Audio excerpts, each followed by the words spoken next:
السلام علیکم ورحمۃ اللہ وبرکاتہ۔ امید ہے آپ سب خیریت سے ہوں گے۔ تو اس وقت میں موجود ہوں استاذ محترم حضرت علامہ مولانا قاری محمد ضیاء القمر آفاقی مجددی خادم التدریس الجامعۃ الاحمدیہ السنیہ قنوج۔ تو انشاءاللہ میں حضرت سے آج زکوٰۃ کے بارے میں کچھ ایسے مسائل ہیں جو روزانہ آپ پوچھتے رہتے ہیں، انشاءاللہ ان تمام مسائل کے خلاصہ میں آپ کے سامنے کرنے والا ہوں کہ زکوٰۃ واجب ہے یا فرض ہے، زکوٰۃ کس کو دینا چاہیے، مالک نصاب کون ہے، زکوٰۃ نہ دینے والوں کے لیے کیا عذاب ہے۔ تو انشاءاللہ ان تمام مسائل کے بارے میں اپنے استاذ محترم سے جانوں گا انشاءاللہ، اور یہ تمام مسائل آپ تک میں شیئر کروں گا، آپ تک پہنچاؤں گا۔ تو آئیے بلا تاخیر میں سوال جواب شروع کرتا ہوں۔ السلام علیکم ورحمۃ اللہ وبرکاتہ۔ وعلیکم السلام ورحمۃ اللہ وبرکاتہ۔ کیسے ہیں آپ حضرت، خیریت سے؟ الحمدللہ علی کل حال۔ حضرت کچھ زکوٰۃ کے تعلق سے مسائل ہے جو میں آپ سے معلومات کرنا چاہتا ہوں۔ حضرت سب سے پہلا میرا سوال یہ ہے کہ زکوٰۃ سنت ہے یا فرض ہے یا واجب ہے، اس کے بارے میں بتائیں۔ قرآن کریم میں اللہ تعالیٰ ارشاد فرماتا ہے اقیموا الصلاۃ وآتوا الزکوٰۃ، نماز کو قائم کرو اور زکوٰۃ دو۔ لہٰذا اللہ کے حکم کے مطابق زکوٰۃ ادا کرنا ہر مالک نصاب کے اوپر فرض ہے۔ ماشاءاللہ۔ حضرت مالک نصاب کون ہے؟ جو حضور علیہ السلام کی حدیث کی روشنی میں نصاب ہے زکوٰۃ کا، وہ یہ ہے کہ 52.5 تولے چاندی یا 7.5 تولے سونا، ان دونوں میں سے کسی ایک کا کوئی بھی مسلمان مرد یا عورت مالک ہو جاتا ہے، یا ان کی قیمت دونوں میں سے کسی ایک چاندی کی یا سونے کی، تو اس کے اوپر زکوٰۃ نکالنا فرض ہو جاتا ہے۔ ماشاءاللہ۔ حضرت آج کے وقت میں مسلمان کے پاس سم تھنگ کتنے پیسے ہوں گے، کتنے روپے ہوں گے تو وہ زکوٰۃ فرض ہوگا؟ اس وقت جو ہے اس دور میں 52.5 تولے چاندی کو کیسے سمجھا جائے 7.5 تولے سونا کو؟ تو 52.5 تولے چاندی اور 7.5 تولے سونا میں، کیونکہ اب اس زمانے کے اعتبار سے 65,000 روپے نکلتا ہے۔ جس آدمی کے اوپر مرد ہو یا عورت 65,000 روپے کا اس کے پاس انتظام ہے اور اس پر کوئی قرضہ نہیں ہے، قرضے کو ہٹا کر کے جس کے پاس بھی 52.5 تولے چاندی کے مطابق یعنی 65,000 روپے، اس کے اوپر زکوٰۃ نکالنا فرض ہے۔ ماشاءاللہ۔ حضرت سونے کے بارے میں اور پلاٹیں وغیرہ زمین ہوتی ہیں، اس پہ بھی زکوٰۃ ہے؟ اب اگر کسی کے پاس فٹ کر سونا ہے یا چاندی ہے، اس کے علاوہ کوئی اور مال ہے، وہ سب ملا کر کے چاندی سے نصاب نکال لیا جائے گا، جو کہ 52.5 تولے چاندی کے اعتبار سے وہ 65,000 بنے گا، تو اس پر بھی اس کو زکوٰۃ دینا ہوگی۔ کچھ لوگوں کو یہ ذہن میں آتا ہے کہ ہمارے پاس 7.5 تولے سونا نہیں ہے تو کیا ہم زکوٰۃ نہیں دیں گے؟ تو ایسا نہیں ہے۔ اگر ان کے پاس 7.5 تولے سونا نہیں ہے، تھوڑا سونا ہے، اور اس کے علاوہ کچھ چاندی ہے، کچھ سونا ہے، یا کچھ روپے ہیں، یا کوئی اور سامان ہے اس کے پاس، تو بھی اس کے اوپر زکوٰۃ فرض ہو جائے گی۔ اس کے اوپر 65,000 روپے کے حساب سے اس کو اپنا ساری کی قیمت نکالی جائے گی اور اس پر زکوٰۃ نکالنا کیا ہوگی؟ فرض ہوگی۔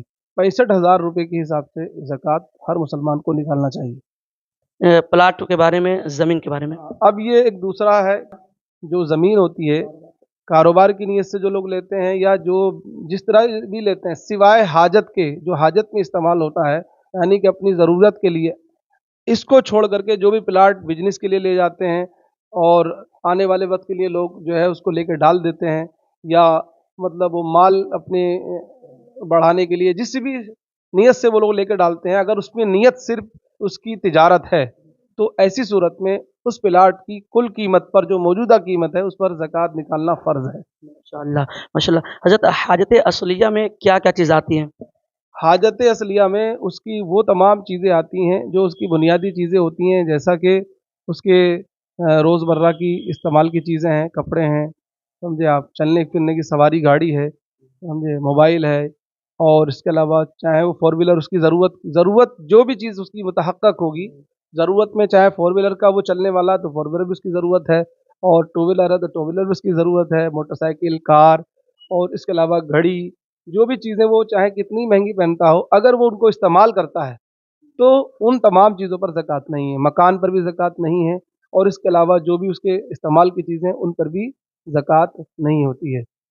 ماشاءاللہ۔ حضرت یہ بتائیں کہ زکوٰۃ کے مستحق کون کون لوگ ہوتے ہیں؟ تو قرآن پاک کی آیت ہے 10ویں پارے میں ہے، انما الصدقات للفقراء والمساکین والعاملین علیہ والمؤلفۃ قلوبهم وفی الرقاب والغارمین وفی سبیل اللہ وابن السبیل فریضۃ من اللہ واللہ علیم حکیم۔ اس آیت کریمہ کے تحت جو ہے 8 لوگوں کو خود اللہ تعالیٰ نے بیان کر دیا ہے، لہٰذا ان 8 میں سے کسی کو بھی اگر زکوٰۃ دے دی جائے گی